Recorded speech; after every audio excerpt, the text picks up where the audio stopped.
Welcome to Samba Samba. Enjoy the video. You start by making sure the AirPods Max are on and nearby. This keeps pairing stable. Once you unlock your iPhone, open Settings and tap Bluetooth, you need the device list visible.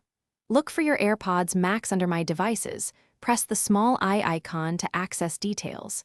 This step grants the settings page where the name field lives.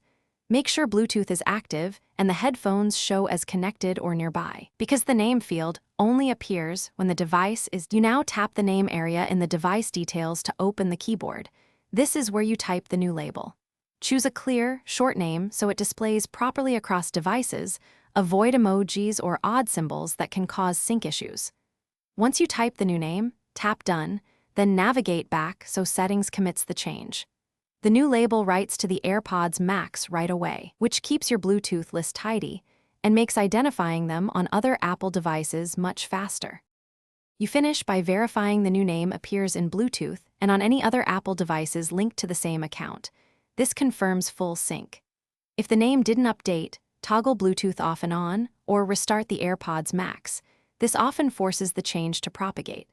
If problems persist, sign out of iCloud on the device, or as a last resort, reset the AirPods Max and repair them. That will clear settings, but resolve stubborn name sync issues quickly. Thanks for watching. Consider subscribing if we helped you.